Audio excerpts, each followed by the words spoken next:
The morning shift on Talon's Edge began like any other morning. Jacob Hayes walked through the medical bay, checking supplies and preparing for another quiet day. The outpost floated in space, attached to a large asteroid rich with valuable minerals. It was far from Earth, far from anywhere important, and that was exactly how Jacob liked it. He poured himself coffee and looked out the window at the stars. 5 years had passed since he left the military. 5 years since he decided he was done being a soldier. Now he was just a medic, helping miners who got hurt on the job, treating the occasional flu and keeping to himself. "Morning, Jacob," Eric Stone said, walking into the medical bay with a smile. Eric was the outpost's research scientist and one of the few people Jacob considered a friend. They had met 3 years ago when Eric arrived on the station, and somehow the talkative scientist had broken through Jacob's quiet walls. "Morning," Jacob replied. "You are up early. Could not sleep." "I was thinking about the samples from Sector 9. The mineral composition is really unusual." Eric grabbed a coffee cup and filled it. "Want to see the data after your shift?" Jacob nodded. It was their routine. Eric would show him things he did not understand, and Jacob would listen and ask simple questions that somehow helped Eric figure out his problems. Commander Lisa Grant's voice came through the speakers. "All personnel, this is the commander. We have ships approaching. Unknown signatures. Everyone stay calm and continue normal operations." Jacob and Eric looked at each other. Unknown ships were not common out here. The outpost was too far from the main trade routes to get random visitors. Jacob's old instincts woke up. Something felt wrong. He walked to the supply cabinet and quietly moved the emergency medical kits closer to the door. Eric watched him with growing concern. "Jacob, what are you doing?" "Just being careful," Jacob said. 20 minutes later, the alarms screamed through the station. Commander Grant's voice was tight with stress. "All personnel, battle stations. We are under attack. This is not a drill. Repeat, this is not a drill." The lights switched to emergency red. Jacob grabbed his medical kit and ran toward the door. Eric followed him. "What is happening?" Eric shouted over the alarms. "Phyrexian ships," Jacob said, recognizing the weapon signatures from the shaking impacts. "They are attacking the outpost." They reached the main corridor where people were running in panic. Miners, traders, families with children. Everyone was scared. Commander Grant had ordered an evacuation to the emergency shelters deep in the asteroid. Jacob started directing people, his military training taking over. "Stay calm. Move quickly, but do not run. Help the person next to you." An explosion rocked the station. Part of the ceiling collapsed near the east wing. Jacob heard screaming. "Eric, get these people to Shelter 3, Jacob ordered. "I need to help the wounded." "Jacob, wait," but Jacob was already running toward the screams. He found a group of miners trapped under debris. One woman had a broken leg. A young man was bleeding from his head. Jacob worked fast, treating what he could, helping them move toward safety. The attack continued. The Phyrexians were not trying to destroy the station. They were trying to take it. That meant ground troops would come soon. Jacob made his way back to the medical bay. More wounded were arriving. He worked without stopping, treating burns, broken bones, and cuts. His hands moved with practiced skill while explosions shook the walls around him. Commander Grant appeared in the doorway, her uniform torn and dirty. "Jacob, we need to evacuate the medical bay. They have breached the docking area." "I have patients who cannot move," Jacob said. "We will carry them. But we need to go now." They started moving people. Eric came back to help. Together, they got most of the wounded out toward the shelters. Jacob stayed behind to get the last patient, an older man with a chest injury. That was when the wall exploded. The blast threw Jacob backward. Fire filled the room. He could not see, could not breathe. The heat was terrible. He heard Eric screaming his name from the corridor. Jacob tried to crawl toward the door, but debris fell on his legs. He was trapped. The fire was spreading fast, eating through everything. Smoke filled his lungs. He could feel his skin burning. Through the pain and smoke, he saw Eric trying to get to him. Jacob shook his head. "Get out!" He tried to shout, but his voice would not work. Eric was crying, reaching for him.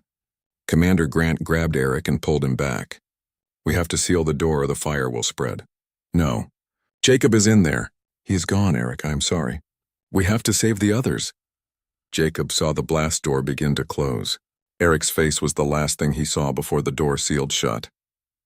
Then there was only fire and darkness. But Jacob Hayes was not ready to die. He remembered his training. Remembered all the times he had survived impossible situations during the war.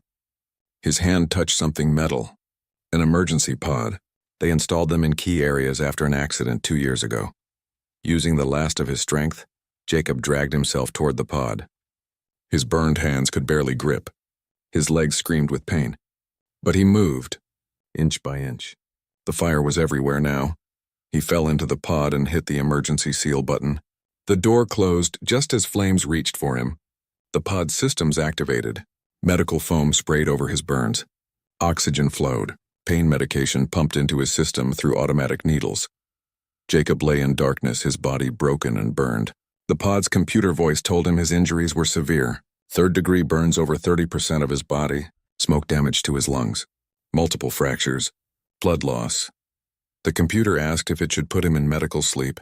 Jacob wanted to say yes. He wanted the pain to stop. But he pressed the button for no. If he slept, he might not wake up. And he needed to wake up. He needed to know what happened to his crew. The pod kept him alive. Barely. Hours passed in agony. He drifted in and out of consciousness.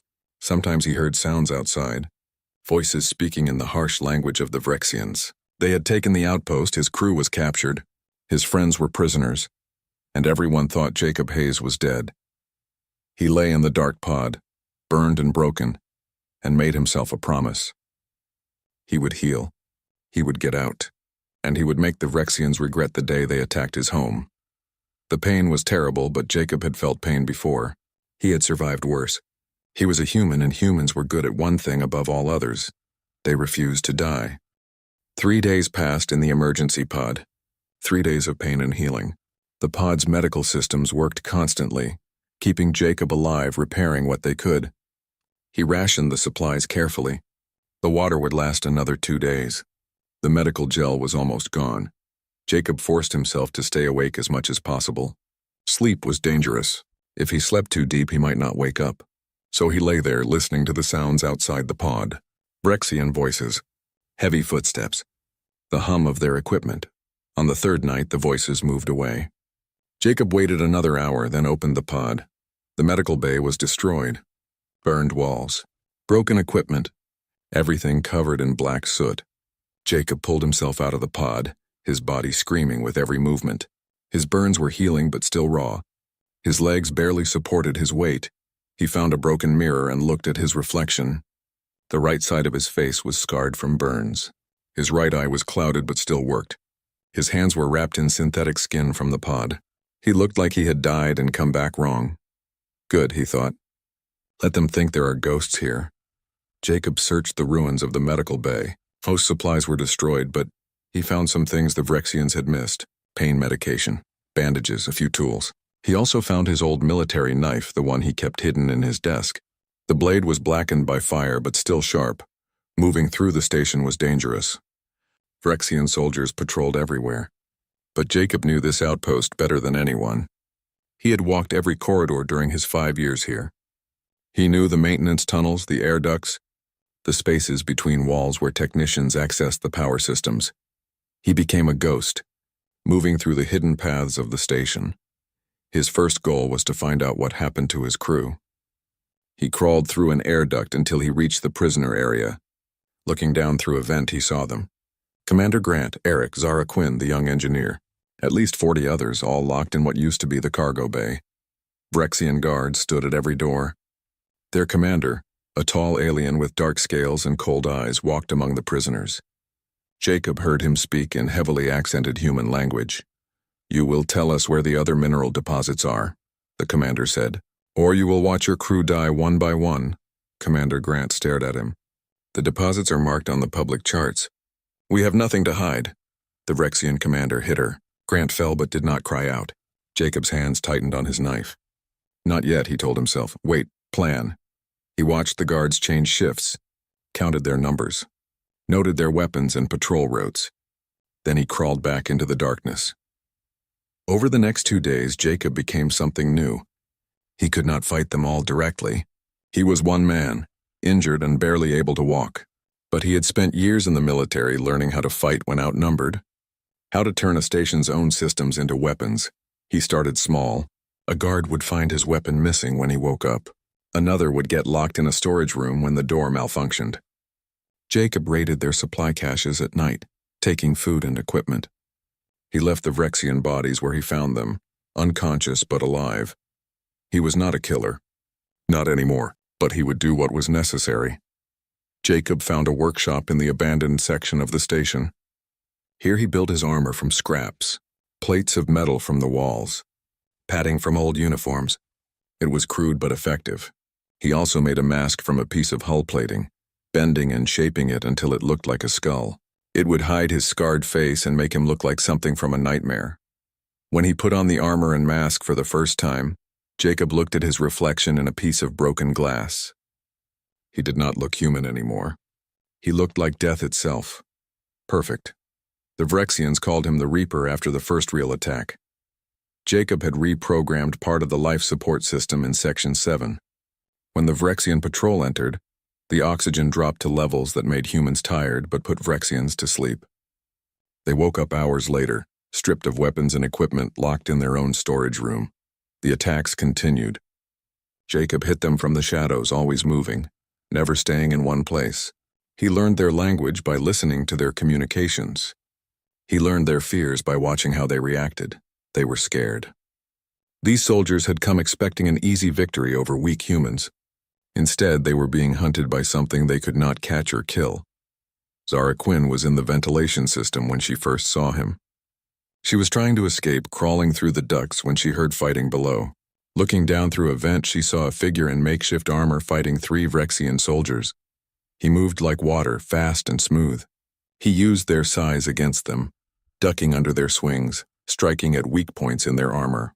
In less than a minute, all 3 were unconscious. The masked figure checked each one, making sure they were still breathing, then disappeared into the shadows. Zara followed him carefully.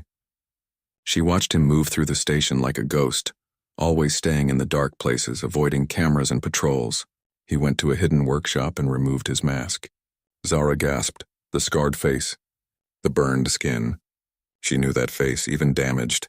That was Jacob Hayes, the medic everyone thought was dead. Before she could speak, a Vrexian patrol found her position. She ran, but they were faster. They cornered her in a dead-end corridor. Zara grabbed a piece of pipe, ready to fight even though she knew she could not win. Then he was there. The Reaper appeared behind the Vrexians like death itself. He moved through them with terrible efficiency. Not killing, but stopping them. Breaking bones, crushing weapons. In seconds, all 5 soldiers were down. Zara stood there, shaking. The Reaper looked at her, his skull mask reflecting the emergency lights. "Are you hurt?" His voice was rough, damaged by smoke and fire. "Jacob," Zara whispered. He went still. Then he shook his head. "Jacob Hayes died in the fire. Stay hidden. Help is coming. Wait, how do you—" But he was already gone, vanishing into the maintenance tunnel behind them. Zara stood alone in the corridor, her heart pounding.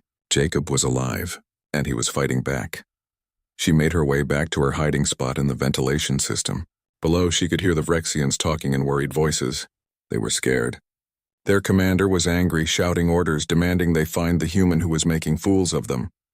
But how do you catch a ghost? How do you fight someone who knows every corner of the station? Someone who has nothing left to lose?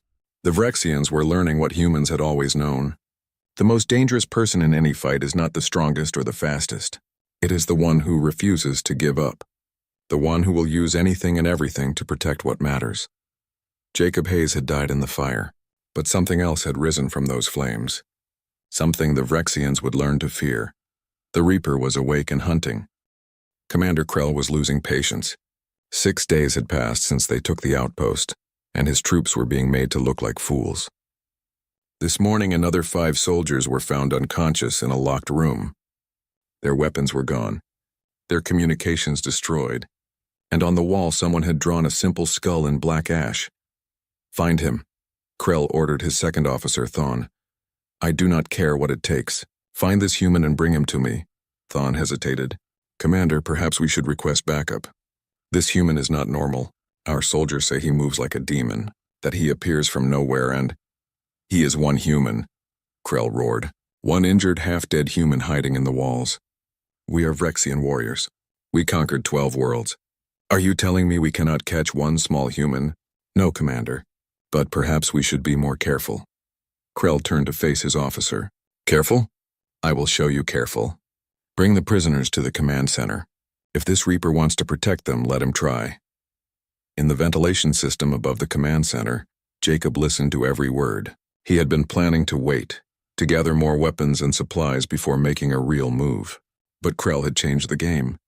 If the Vrexians moved the prisoners, they would be easier to guard, harder to free. Jacob had to act now.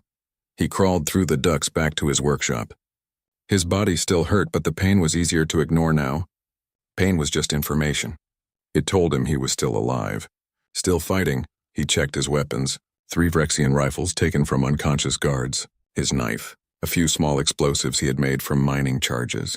Not much, but it would have to be enough. Jacob put on his armor and mask. The skullface stared back at him from a piece of metal. He had become something he swore he would never be again. A weapon, a killer. No, he told himself. Not a killer, a protector. There was a difference. He moved through the station toward the command center. This time he did not hide. He walked openly through the corridors, knowing the cameras would see him, knowing the Vrexians would come. They did. The first patrol spotted him in Section 12. 6 soldiers, fully armed. They raised their weapons and ordered him to stop. Jacob kept walking. They fired. Jacob dove behind a support pillar as energy bolts burned the air where he had been. He pulled out one of the explosives and threw it down the corridor. The small charge went off with a loud bang and a flash of light. Not enough to hurt anyone, but enough to blind. Jacob rushed forward while they were stunned.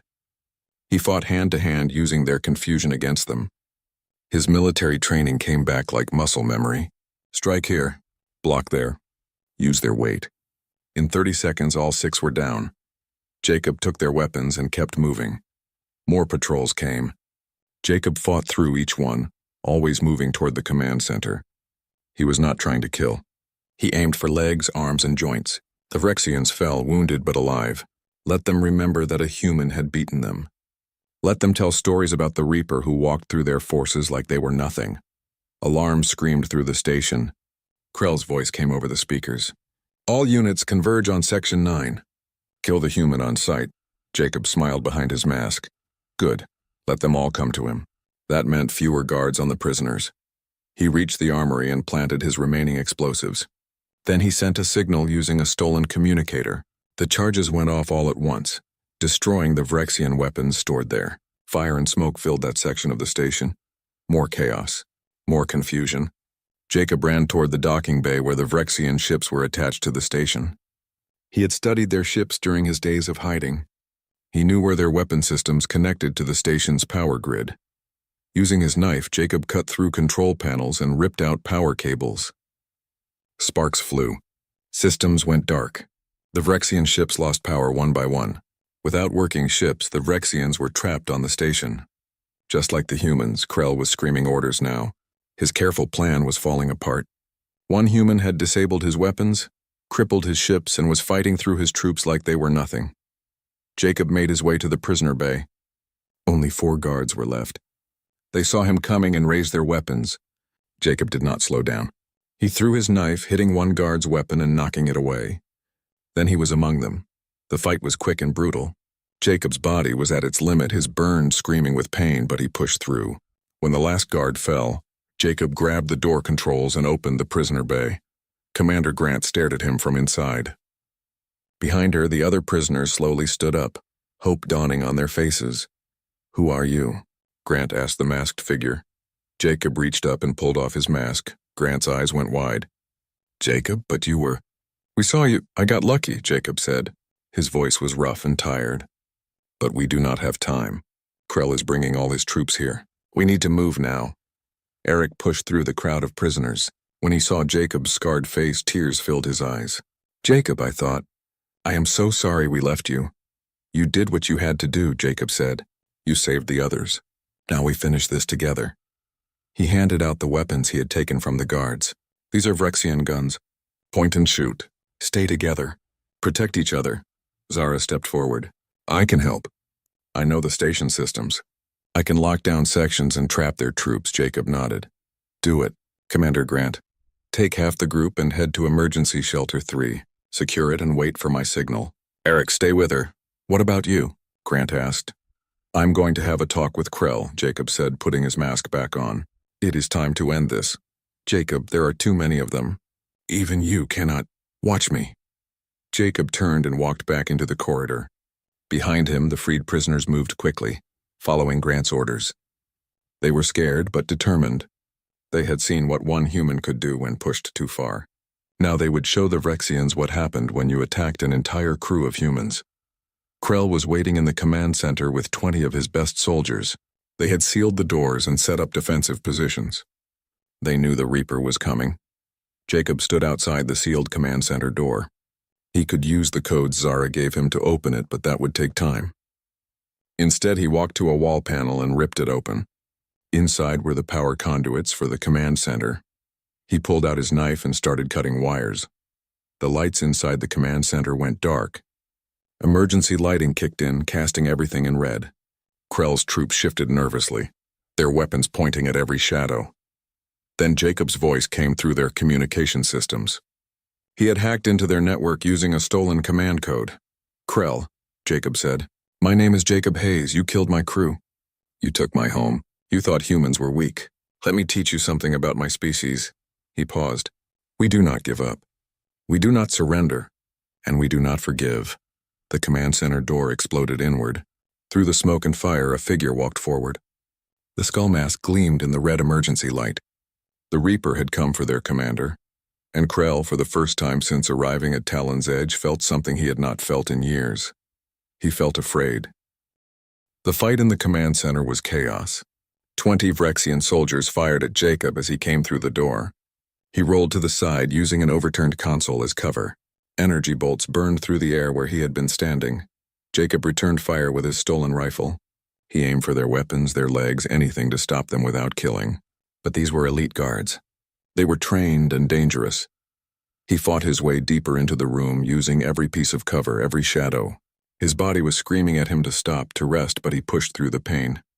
Behind him, he could hear the freed prisoners engaging other Vrexian troops in the corridors. The tide was turning. Krell watched from the command platform above. Weak humans, he shouted. You think one soldier can defeat us? I have conquered worlds. I have burned entire cities. Jacob looked up at him.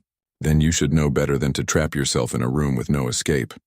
He fired at the supports holding the command platform. The metal groaned and twisted. Krell had to jump down as the platform collapsed. Now he stood on the same level as Jacob, his personal shield generator glowing around him. The other Vrexian soldiers backed away, giving their commander space. This was between Krell and the human now. A matter of honor. Remove your mask, Krell demanded. I want to see the face of the human who dies today. Jacob reached up and pulled off his skull mask. The Vrexians who saw his scarred face stepped back. This was not just a human. This was someone who had survived fire and pain and kept fighting. Something in his eyes made even the warriors feel cold. Jacob Hayes, Krell said, recognizing the name from the prisoner records. The medic. The one we thought we killed. You should have stayed dead. I tried, Jacob said. But someone needs to teach you a lesson about attacking humans. Krell laughed. You are one man, injured, weak. What lesson can you possibly teach me? Jacob dropped his rifle and pulled out his knife. That we do not need to be strong to win. We just need to be stubborn enough to keep standing when you think we are beaten. He charged forward. The fight was brutal and fast. Krell was bigger, stronger, and protected by his shield. But Jacob had spent 3 years in the border wars fighting Vrexians. He knew their combat style. He knew their weaknesses. The shield protected against energy weapons and fast impacts, but a slow blade could slip through if you knew the right angle. Jacob ducked under Krell's clawed strike and drove his knife toward a gap in the shield at the hip. Krell blocked with his arm and they grappled. Krell threw Jacob across the room. Jacob's burned body hit a wall and pain exploded through him. He forced himself to stand. Krell was charging at him again. This time Jacob waited until the last second, then dropped to the floor. Krell's claws tore through the wall where Jacob's head had been. Jacob swept Krell's legs and the big Vrexian fell hard. They fought across the command center. Jacob used speed and knowledge against Krell's strength. Every time Krell thought he had won, Jacob found a way to keep fighting. A human trick learned in desperate battles. A move that should not work but did because Jacob refused to accept defeat. Outside the command center, the battle was turning. Commander Grant and the freed prisoners had secured key sections of the station. Zara had locked down most of the Vrexian troops in areas with no weapons. The few fights that continued were short. The Vrexians had lost their will to fight. Their commander was trapped. Their ships were disabled. And the humans they thought were helpless had risen up with fury. Back in the command center, Jacob and Krell circled each other. Both were bleeding. Both were tired. But Jacob's eyes never wavered. "Why do you not kill me?" Krell asked. "You have the skill. I have seen you fight. You were a soldier once. Why show mercy?" "Because I'm not a soldier anymore," Jacob said.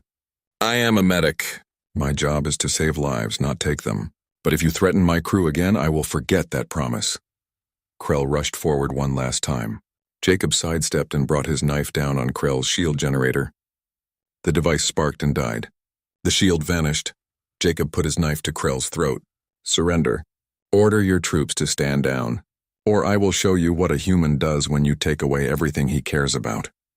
Krell looked into Jacob's scarred face and saw the truth. This human would kill him if necessary, would do whatever it took to protect his crew. Krell had thought humans were weak because they showed mercy. He realized now that mercy from a position of strength was the most terrifying thing of all. "I surrender," Krell said. Jacob stepped back, keeping his knife ready. "Tell your troops to lay down their weapons, now." Krell activated his communicator. "All Vrexian forces, this is Commander Krell. Stand down. Surrender to the humans. We have lost this battle." Across the station, Vrexian soldiers stopped fighting. They laid down their weapons and raised their hands.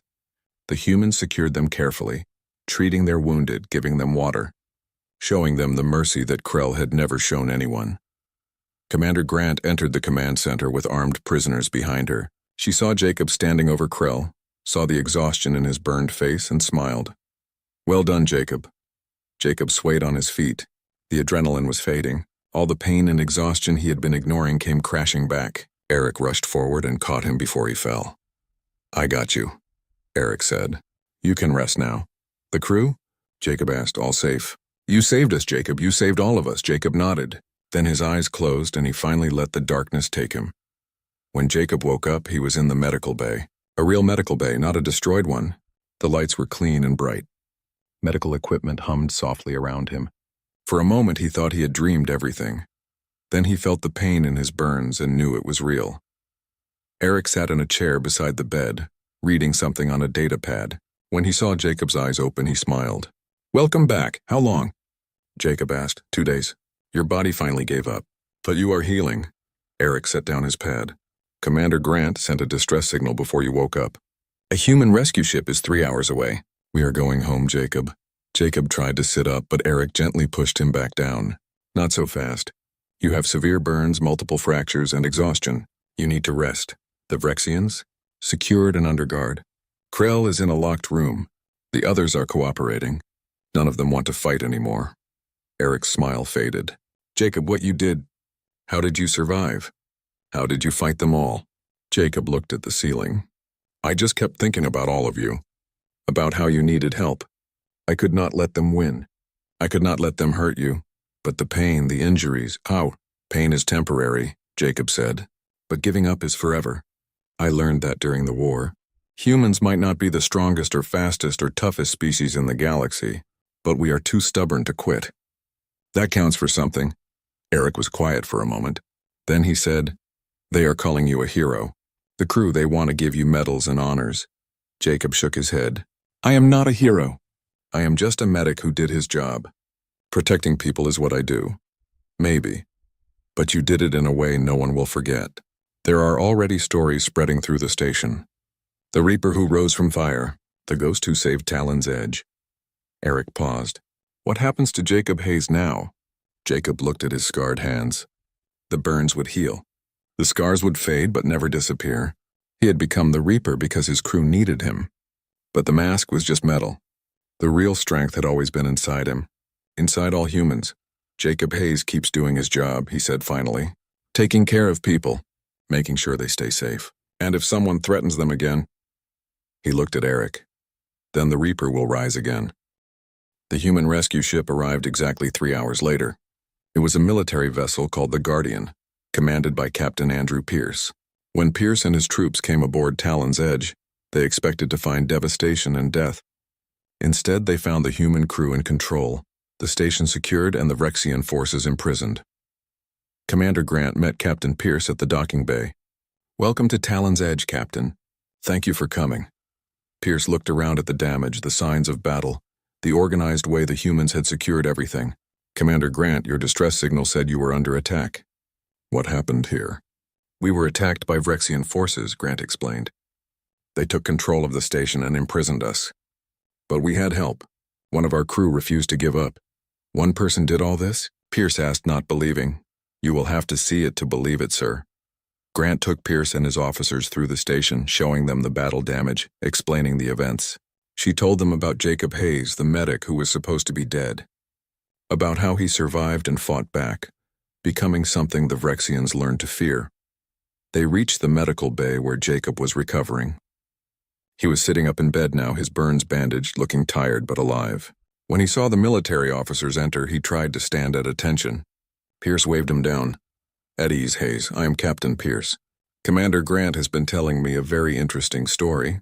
Is it true you single-handedly retook this station from a Rexian occupation force?" "I had help, sir," Jacob said. "The crew fought back.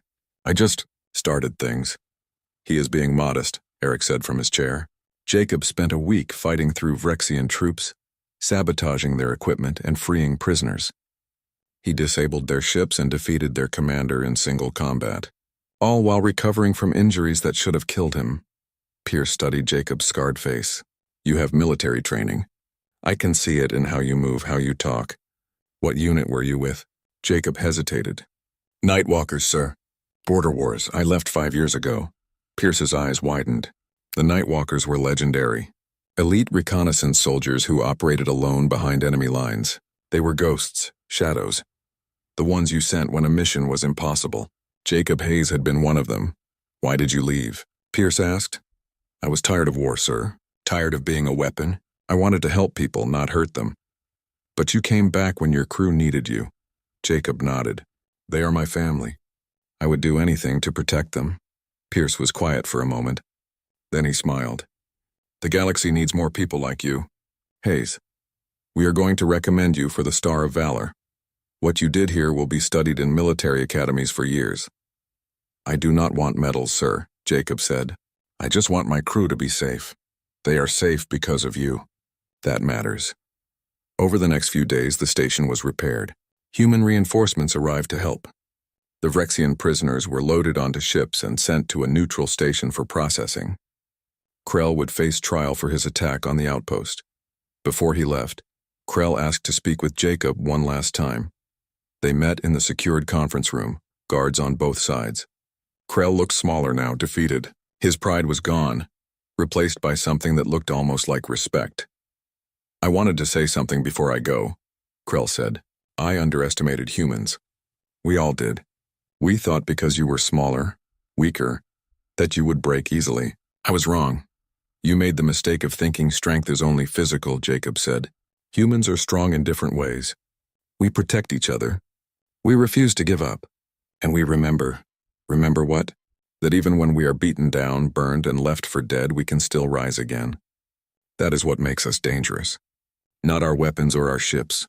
Our refusal to accept defeat." Krell nodded slowly. "I will tell my people what I learned here. Maybe it will prevent other foolish commanders from making my mistakes." He looked at Jacob's scarred face. "You could have killed me. Many times." "Why did you show mercy?" "Because killing you would have been easy," Jacob said. "Showing mercy, proving that humans are better than their worst impulses, that is harder. That is what separates us from monsters." Krell was led away by the guards. Jacob watched him go, hoping the lesson would matter. The crew held a gathering in the main hall to celebrate their survival. Everyone was there. Miners, traders, families. They had survived because they worked together, because they refused to give up. Commander Grant stood up to speak. "We lost a lot these past few weeks. Our home was attacked. Some of us were hurt, but we survived, and we survived together. I want to recognize the person who made that possible." She looked at Jacob. "Jacob Hayes, come up here." Jacob reluctantly stood up. Eric had to push him forward. The crew applauded as he made his way to the front. Grant held up a piece of metal, bent and shaped into a skull. Jacob's mask. This mask became a symbol, Grant said. A symbol of our resistance, of our refusal to break. Jacob wore it to hide his face and to become something the enemy would fear. But the real strength was never the mask. It was always the man underneath. She turned to Jacob. You saved us all. You fought when fighting seemed impossible. You showed us what humans can do when pushed to the edge. On behalf of everyone on Talon's Edge, thank you. The crowd erupted in cheers. Jacob stood there uncomfortable with the attention, but Eric was grinning beside him and Commander Grant was smiling, and Zara was wiping away happy tears. Speech, someone called out. Jacob took a breath. I am not good at speeches, but I want you all to know something. What I did, any of you could have done. Humans are special not because we are the strongest or the fastest. We are special because we take care of each other. Because when things get dark, we find the light. Because we refuse to let fear win. He held up the mask. This is just metal. The real Reaper is not one person. It is all of us. Every time we stand up for each other, every time we refuse to give up, that is when we become something the galaxy cannot defeat. More cheers. Jacob set the mask down and returned to his seat. Eric clapped him on the shoulder. That was good. I meant it, Jacob said. I know you did. That is what makes it perfect. 3 months later, Talon's Edge was fully repaired. The crew had grown, new people arriving to replace those who left. But the core group remained. Commander Grant, Eric, Zara, and Jacob Hayes working in the medical bay treating minor injuries and keeping to himself. The mask hung on the wall of the medical bay, cleaned and polished. A reminder of what happened. A promise that if needed, the Reaper would rise again. Jacob was checking supplies one morning when a new arrival came in for a standard health scan. The young woman looked nervous. She had heard the stories about Talon's Edge, about the Reaper who saved everyone.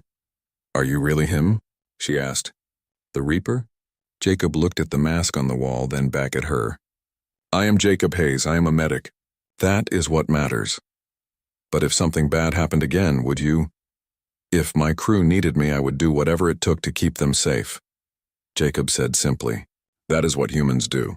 We protect our family. She nodded, satisfied. As she left, Jacob went back to his work. Outside the window, stars shone in the darkness. The galaxy was a dangerous place, full of threats and challenges. But humans had something no other species could match. They had each other. They had their stubborn refusal to quit. And they had people like Jacob Hayes, quiet heroes who would rise from the ashes when needed most. The Reaper slept, but he would never truly die. Because as long as humans lived, as long as they cared for each other, that spirit would remain, ready to rise, ready to fight, ready to show the galaxy that humanity's greatest strength was not in how hard they could hit, but in how many times they could be knocked down and still get back up. That was the real lesson of Talon's Edge. That was what the galaxy learned when they thought Jacob Hayes was dead. Some fires cannot be extinguished. Some spirits cannot be broken. And some humans will always rise again, no matter how many times you think you have beaten them. That is what makes humanity special. That is what makes them dangerous. That is why, in the end, they will always survive.